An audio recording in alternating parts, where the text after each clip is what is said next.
India voice, आपकी सोच, आपकी आवाज। नमस्कार, आप देख रहे हैं इंडिया वॉइस और मैं हूं आपके साथ पुष्पेंद्र चौधरी। बुलेटिन की शुरुआत करेंगे। उत्तर प्रदेश के मुख्यमंत्री योगी आदित्यनाथ ने FIH हॉकी पुरुष जूनियर विश्व कप 2025 की ट्रॉफी का बुधवार को भव्य स्वागत किया। उन्होंने इस अवसर पर कहा कि इस ट्रॉफी का लखनऊ आगमन प्रदेशवासियों के लिए गर्व का विषय है। यह क्षण उत्तर प्रदेश के स्वर्णिम इतिहास की याद दिलाता है, खासकर हॉकी के क्षेत्र में प्रदेश के योगदान को।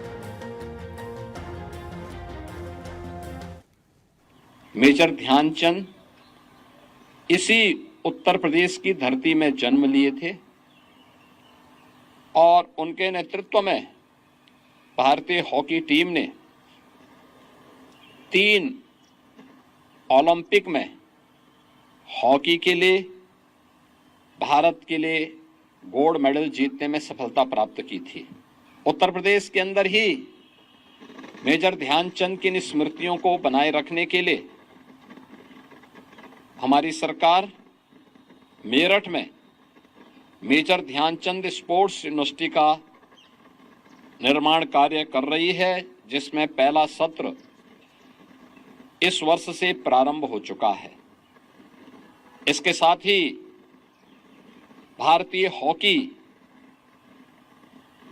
से जुड़े हुए और भारतीय हॉकी के एक बहुत ही यशस्वी जो खिलाड़ी थे श्री KD सिंह बाबू, वह भी उत्तर प्रदेश में ही जन्मे थे और श्री KD सिंह बाबू की स्मृति को जीवंत बनाए रखने के लिए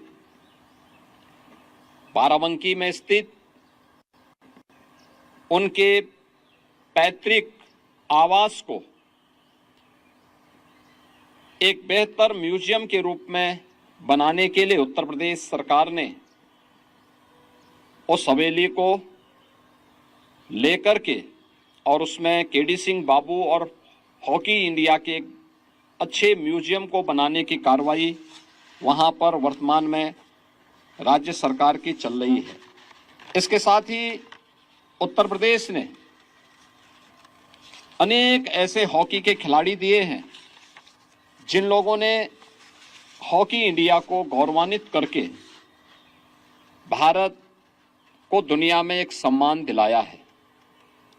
इनमें पद्म पुरस्कार से सम्मानित मोहम्मद शाहिद, अशोक कुमार, रविंद्र पाल, सैयद अली, डॉक्टर RP सिंह, सुजीत कुमार, अब्दुल अजीज, सुबोध खंडेकर, रजनीश मिश्र, मोहम्मद शकील, देवेश चौहान, MP सिंह, जगवीर सिंह, विवेक सिंह, राहुल सिंह, दानिश मुतजबा, ललित उपाध्याय, राजकुमार पाल, श्रीमती प्रेम माया, श्रीमती रंजना श्रीवास्तव, मंजू बिष्ट, पुष्पा श्रीवास्तव, रजनी जोशी, सुश्री वंदना कटारिया, ऋतुषा कुमारी, आर्या प्रीति दुबे जैसे हॉकी के खिलाड़ियों ने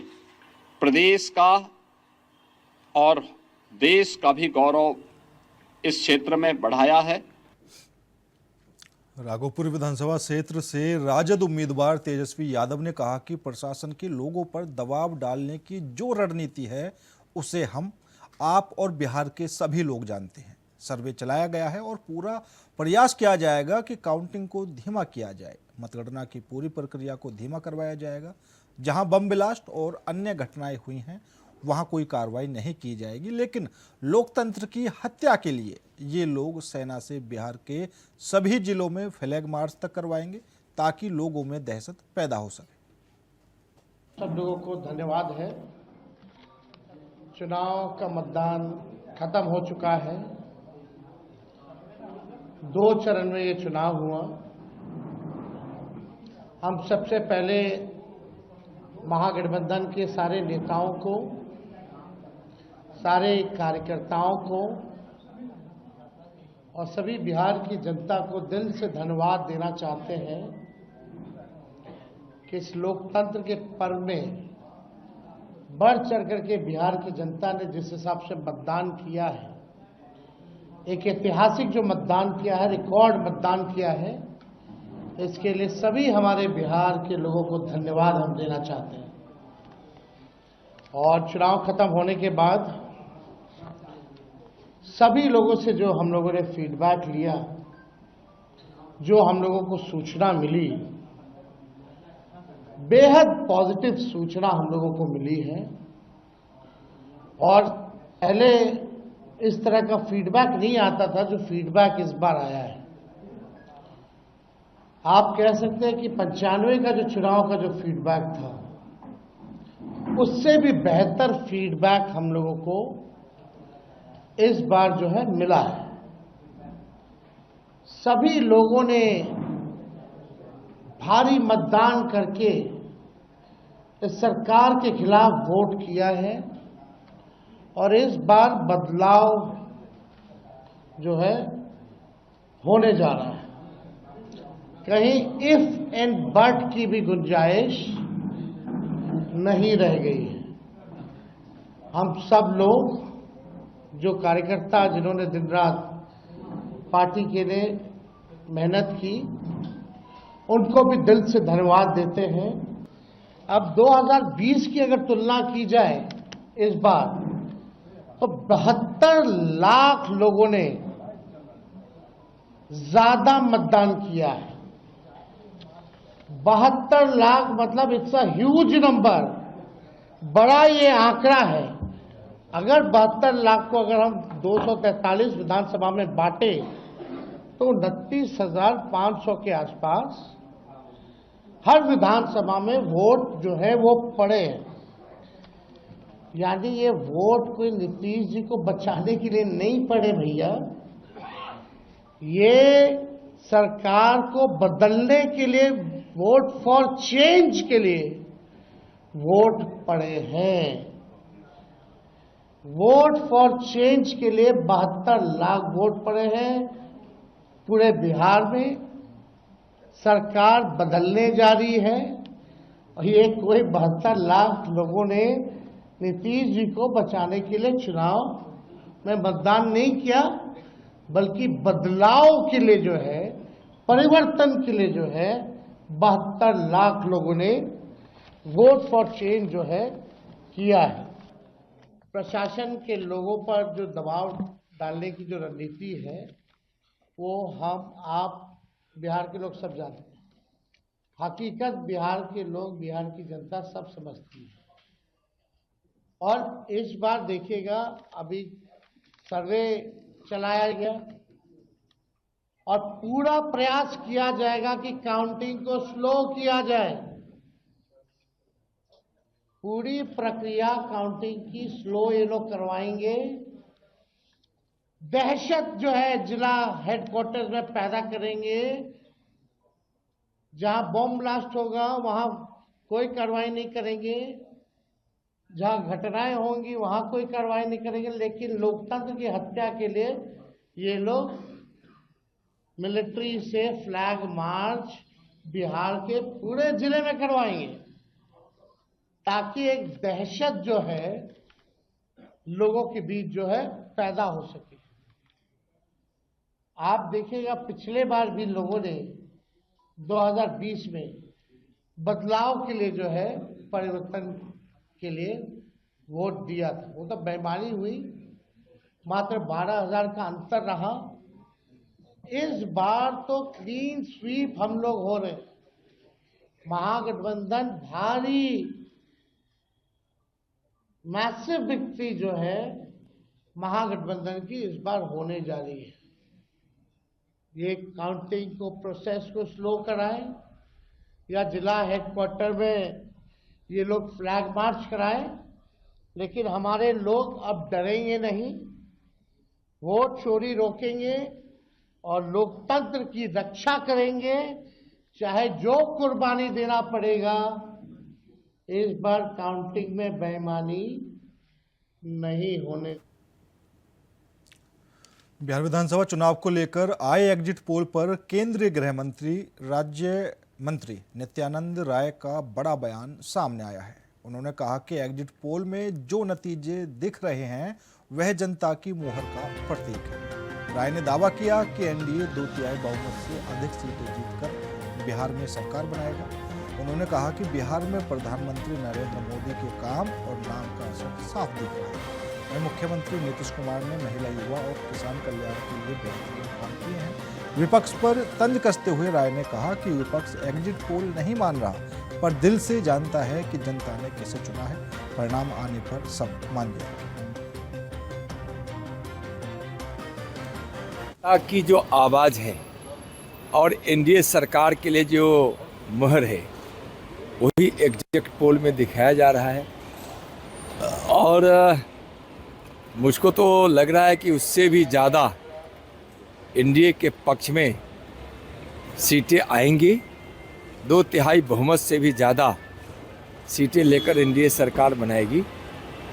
बिहार में जो माननीय प्रधानमंत्री श्री नरेंद्र मोदी जी के नाम और काम का असर है और बिहार के मुख्यमंत्री माननीय नीतीश कुमार जी के जो सुशासन की लहर है और युवा कल्याण, महिला कल्याण, गरीब कल्याण और किसान कल्याण के जो काम किया गया है वह चुनाव में मतदान के रूप में देखा जा रहा है, जो बम्पर मतदान के रूप में है।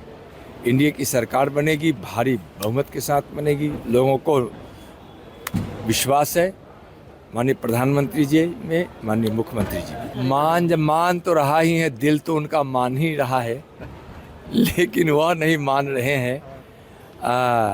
अब तो 1-2 दिन की बात है, मान जाएंगे। जनता तो उनको समझा दी है और वह समझ भी गए हैं कि उनका सुपड़ा साफ हो।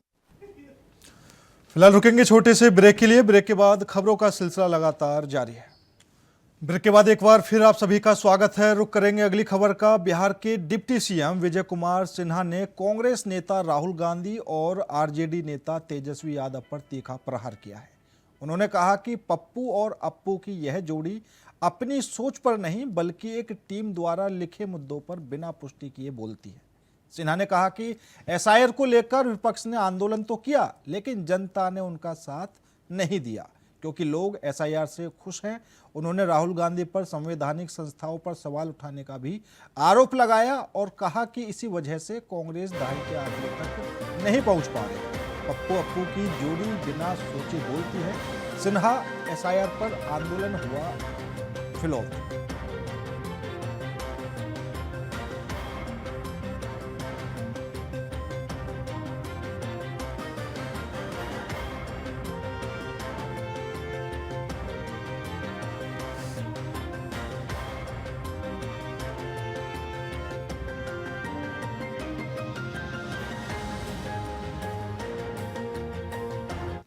किया। देखिए, ये राहुल गांधी देश के नेता प्रतिपक्ष और तेजस्वी यादव बिहार के नेता प्रतिपक्ष, ये अप्पू और पप्पू की जोड़ी पूरी तरह से अपनी सोच और अपना अनुमान नहीं है। इन लोगों के पास एक टीम रहती है और वो टीम जो लिख करके देता है, जो विषय को उठाता है, बिना परिणाम के, बिना इसका सत्यापित किए वो ये लोग बोलते हैं। एसआईआर में कितना बड़ा आंदोलन खड़ा करने का प्रयास किया, पूरा बिहार का दौरा किया, एक भी जनता इनके पक्ष में नहीं खड़ा हुई। एसआईआर से बिहार की जनता खुश हुई कि घुसपैठिया जो मेरे विकास में भागीदारी करता है, मेरे चुनाव परिणाम को प्रभावित करता है, वो तो खुश हुआ और ये उत्साह वोट का उसी का परिणाम है। राहुल गांधी जी। और इस वक्त की लखनऊ से बड़ी खबर आपको बता देते हैं। सीएम योगी की अध्यक्षता में कैबिनेट की अहम बैठक होगी। 14 नवंबर को सुबह 11 बजे लोक भवन में ये बैठक होनी है। मुख्यमंत्री योगी आदित्यनाथ बैठक की अध्यक्षता करेंगे। लोक भवन में सुबह 11 बजे ये बैठक शुरू होगी। तो लखनऊ से इस वक्त की बड़ी खबर आपको बता रहे हैं। मुख्यमंत्री योगी आदित्यनाथ बैठक की अध्यक्षता करेंगे। मुख्यमंत्री योगी आदित्यनाथ की अध्यक्षता में कैबिनेट बैठक होगी। लोक भवन में सुबह 11 बजे ये बैठक शुरू होगी। कई विभागों के महत्वपूर्ण प्रस्तावों पर भी मोहर लग सकती है। और इसी खबर पर ज़्यादा जानकारी के लिए हमारे UP state head Rajneesh Pandey हमारे साथ जुड़ चुके हैं। रजनीश, क्या कुछ जानकारी मिल पा रही है? सीएम योगी की अध्यक्षता में कैबिनेट बैठक होनी है और क्या कुछ बड़े प्रस्तावों पर मोहर लग सकती है? देखिए, कैबिनेट बैठक एक अंतराल के बाद हो रहा है जिसमें सीएम योगी आदित्यनाथ और जो जन सरोकार जनहित से कुछ ऐसे मामले हैं, हायर एजुकेशन, कनेक्टिविटी, डेवलपमेंट, ऐसे विभाग के मुद्दे होंगे जिस पर कैबिनेट की मुहर लगेगी। और बड़ी दिन से एक चर्चा चल रही थी कि कुछ गांवों को नगर विकास में विलय किया जाएगा, क्योंकि पंचायती राज का पंचायत की चुनाव होने अभी बाकी है। तो एक लोगों के मन में संशय बना हुआ है कि कौन से गांव नगर पालिका नगर पंचायत में रहेंगे या कुछ गांवों का विस्तार किया जाएगा। तो तरह तरह के मामले लोगों के मन में जहन में है, तो उसके भी लेके कुछ बड़े फैसले लिए जा सकते हैं। जी बिल्कुल। फिलहाल रजनीश, बैठक को लेकर क्या कुछ तैयारियां दिखाई दे रही हैं?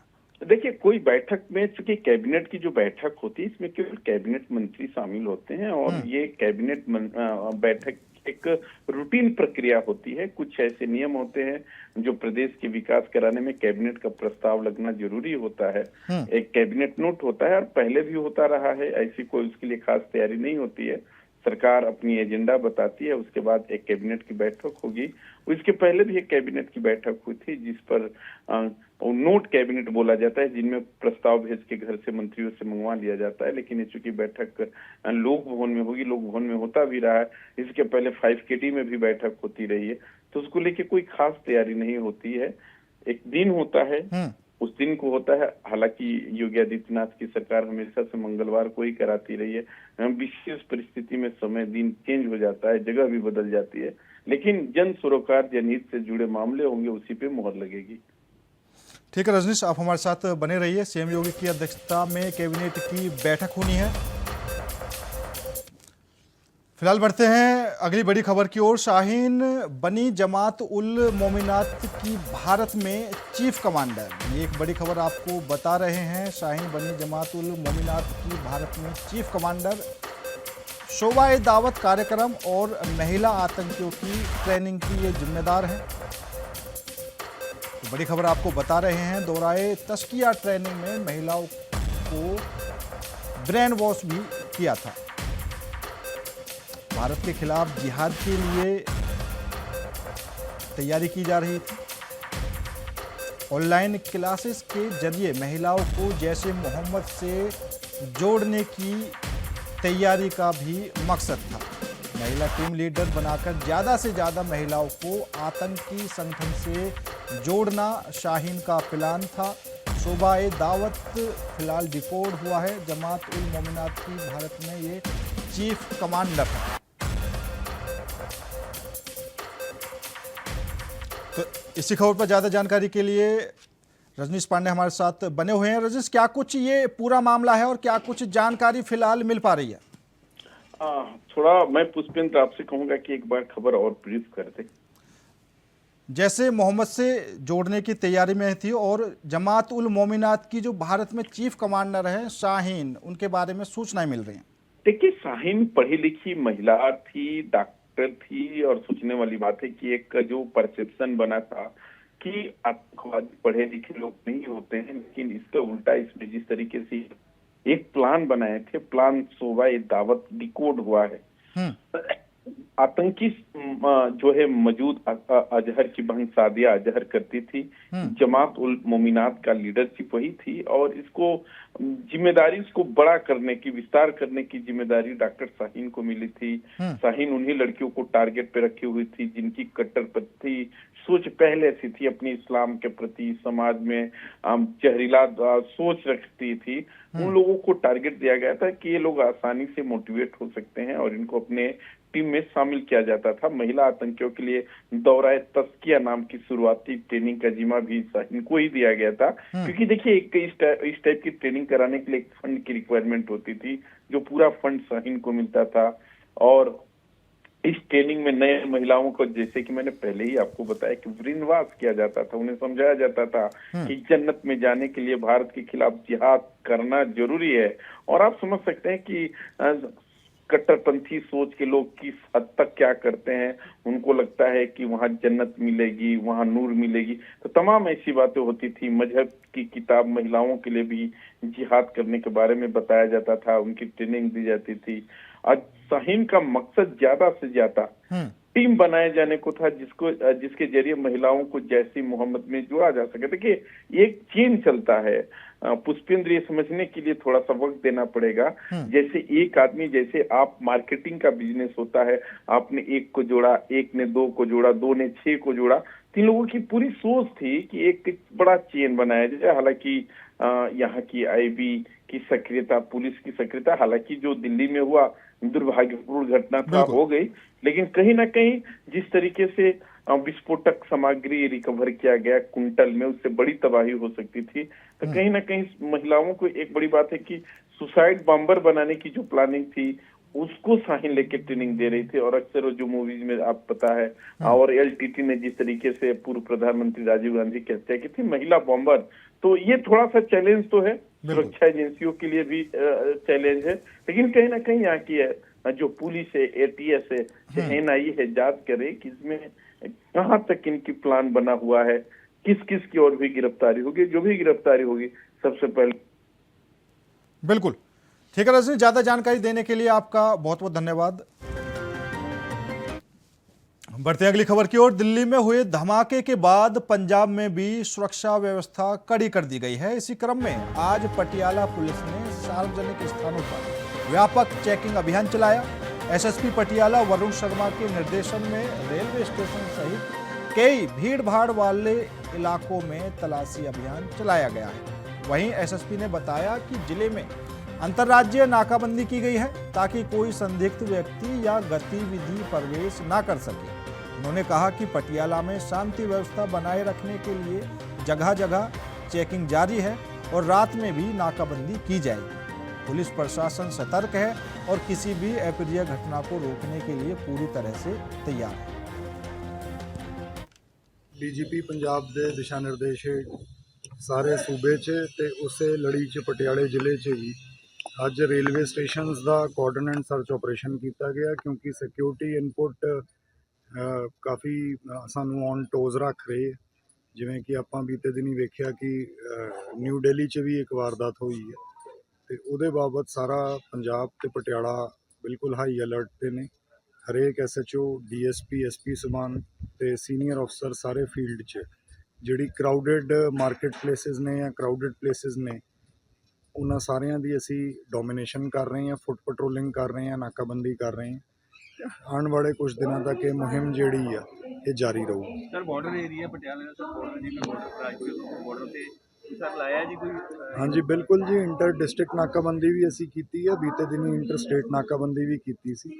ते total Patiala police is on high alert mode ताकि किसी भी अनसुखावी घटना नूं जिहड़ा अंजाम ना दिता जाए।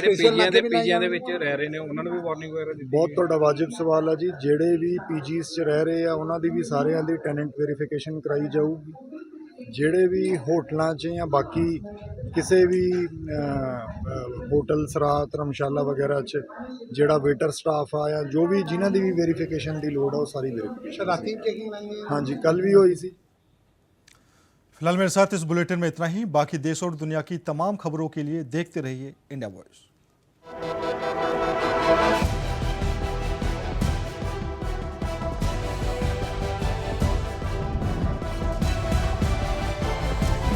इंडिया वॉइस, आपकी सोच, आपकी आवाज।